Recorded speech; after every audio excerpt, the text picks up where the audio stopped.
Најпрвен сакам да се заблагодарам на градоначалникот што имав можност еве денеска да сум овде во општина Битола и заедно да посетиме две семејства кои што 10 години чекаат на тоа што со закон им припаѓа да им се легализира. Тоа е домот, односно кровот над глава. За нив представува тоа наистина посебен и значаен сегмент од нивниот живот, но и за нас представува посебен и значаен сегмент, бидејќи го реализираме тоа кое што сме го ветиле пред граѓаните овдека пред битолчани. Градоначалникот кажа дека во изминатите 4 години близу 800 предмети се решени, а сега за помалку од 2 месеци имаме веќе 1000 кои што во периодот што следи како акти ќе бидат дистрибуирани до битолчани. Јас навистина сум пресреќен што можам да ги видам срекните лица на тие домакини и домакинки кои што го добиваат решението за легализација на нивното живеалиште. Втората тема за која што сакам да зборувам, а тоа е катастрофалната состојба во електроенергетскиот сектор во Македонија. Нешто за што зборувавме дека во неколку наврати во Битола.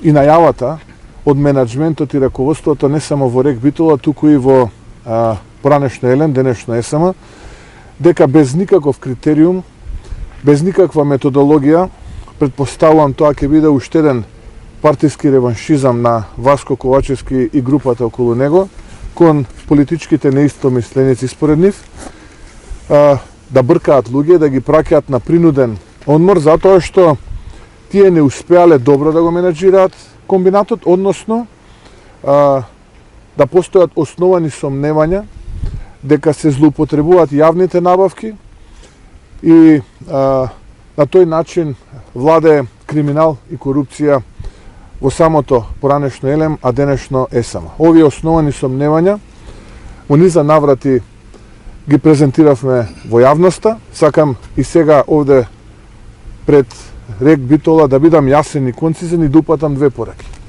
Првата порака е до вработените во поранешно ЕЛЕМ, денешно ЕСМ, дека идната влада предводена од ВМРО ДПМН нема намера да го затвора РЕК Битола, туку напротив да вложува во негова модернизација и подобрување на еколошките перформанси кога станува збор за заштитата на животната средина и почистиот воздух. Така што нема да има партиски подобни или неподобни, туку ќе има работници кои што си ја вршат работата и работници кои што не си ја вршат работата, да бидат сигурни, безбедни тие и нивните семејства дека идната влада на ВМРО ДПМН нема намера кон никого да се реваншира и никого да брка од комбинатот, туку планира профитабилно да го води, исто така како што го остави во 2017 година со 1,5 милиарда денари депозити, со повеќе од 350 милиони денари на сметката, со нула долгови, комбинат кој што во тоа време произведуваше, а за жал сега се послабо произведува, односно рече сич. И втората работа е до раководството на РЕК Битола и на поранешно ЕЛЕМ, денешно ЕСМ. За ова што го правите ќе има одговорност. Следната влада, предводена од ВМРО ДПМН, ќе бара одговорност за ова што го правите изминативе 4 години, а посебно што сега се играте со човечки судбини, со човечки животи, во очи големите христијански празници како што се Божик и Банник, да луѓето, семејствата стрепат и се плашат дали на својата трпеза ќе имаат достоинствена трпеза или нема да има достоинствена трпеза, и тоа е резултат на лошото менаџирање, односно основаните сомнежи кои што постојат за криминалот кој што се случува во поранешно ЕЛЕМ, а денешно ЕСМ. Би сакал да бидам јасен и прецизен и ќе повторам. Идната влада предводена од ВМРО ДПМН нема намера да го стави катанецот во РЕК Битола, напротив, има намера да вложи многу пари во негова модернизација и подобрување на еколошките перформанси на самиот комбинат. Секое место, секоја човечка судбина, секој човечки живот за нас е многу важен и ние ќе се бориме за секое едно работно место. Така, и благодарам. Ако имате прашања, повелете. Очекување сме на нова опадување цена на електричната енергија. Кои се вашите очекувања? Ценовен шок или?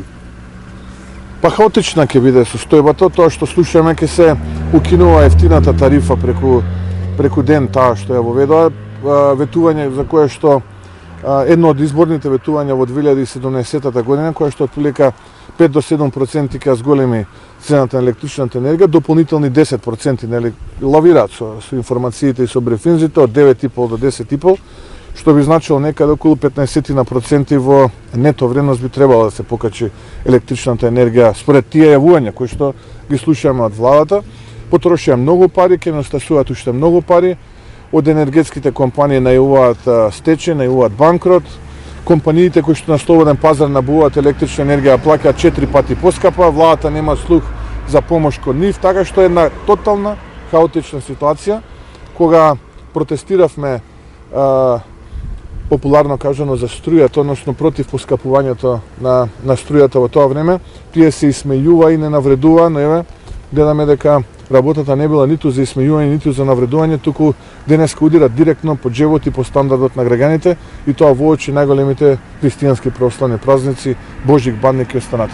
Новиот мандатар најавува дека фокусот ќе биде од нивна страна светен кон внатрешната политика, економијата, а историјата ќе остави на историчарите. Ваш коментар за ова? Па тоа е продолжување на заевизмот, јас тоа сум го коментирал. Човекот едноставно нема политички кредибилитет да зборува за идната влада и за политиките на идната влада.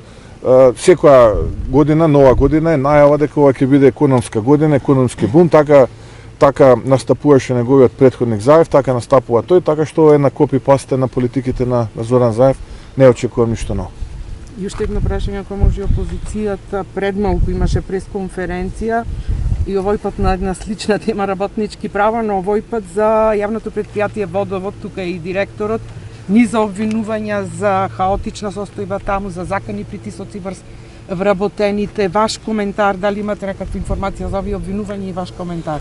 Немам информација за текстот на пресконференцијата, претпоставувам во текот на денот ќе имаат од јавното предпријатие Водовод. Слушнавме само дека имало пресконференција, кога рековте опозицијата, претпоставувам мислите на власта, на опозиција на локално ниво, дека во на јавното предпријатие сега во рацете на суштинското прашање е како оваа опозиција и претходниот градоначелник го оставија и не само јавното предпријатие, туку и општината на цедило не потпишувајќи договор за набавка на електрична енергија, па денеска мора да плаќаат по 5 пати поскапи цени, однесувајќи се неодговорно кон битолчани, наместо тие пари да завршуваат за капитални проекти, денеска треба да завршуваат за нешто друго.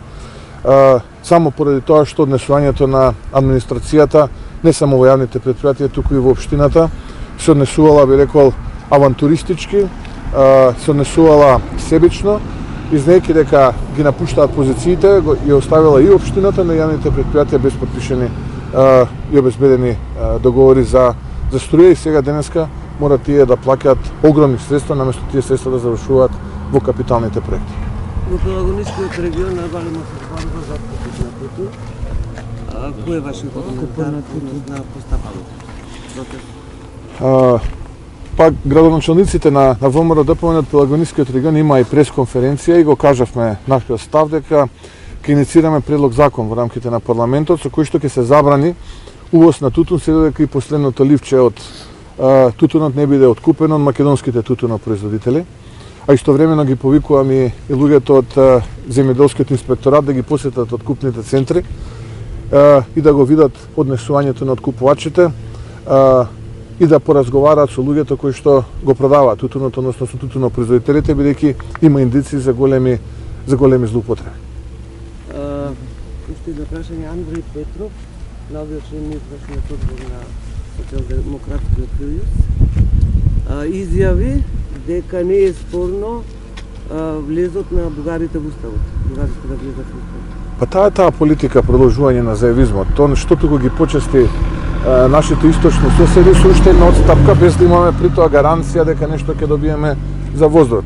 И сега вие кажете ми, кога ќе седнеме на маса да преговараме, дали имаме загарантиран влез во Европската унија, дали имаме загарантиран почеток на преговорите со Европската унија и со што тоа бугарите го заслужија за да ние дадеме уште една ваква отстапка. Како изминува времето, се повеќе отстапки си даваме и тоа представува повторно, ќе кажам, продолжување на домат дипломатијата која што 4 години ја гледавме од страна на Зоран Заев И втора работа е нечесен, затоа што за промена во уставот треба 2/3, а колку што јас знам, ова владеачко множество нема 2/3 на македонскиот парламент.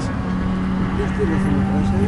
Балкан Енерджи Груп бара 300% преминување на цената на парниот. Кој е вашиот коментар? Зборуваме за компанијата која што снабдува 50 или 60 илјади домакинства во главниот град, во Скопје, за тоа зборувате. Тоа е резултат на високата цена на гасот кој што тие го користат за производство на топлина, односно да ги затоплуваат домовите на овие 50-60 илјади домакинства во градот Скопје. И за тоа зборувавме, и за тоа предупредувавме дека ќе се случи. Не убедува дека работата е под контрола, дека состојбата е ситуацијата поврзана со затоплувањето во градот Скопје имаат под контрола, ја владеат и така натаму, но очигледно дека не е така. Што може да се случи? Може да се случи да останеме без затоплување на 1 јануари и голем дел од домакинствата кои што користеле централно затоплување да ги уклучат греалките, да ги уклучат инверторите, да ги уклучат климауредите и да дојде до најнаш енергетски шок, односно зголемена поварувачка и потрошувачка на електричната енергија. И тогаш тоа сите ќе го сетиме низ цела Македонија. За жал, повторно, и ова представува една од оние авантуристички политики на нова влада, на што предупредувавме, затоа, да сумирам, потребни се предвремени парламентарни избори, да дојдат луѓе кои што знаат како да ги решаваат овие проблеми, без граѓаните да почувствуваат сериозни последици. Бидејќи состојбата во државата е катастрофална.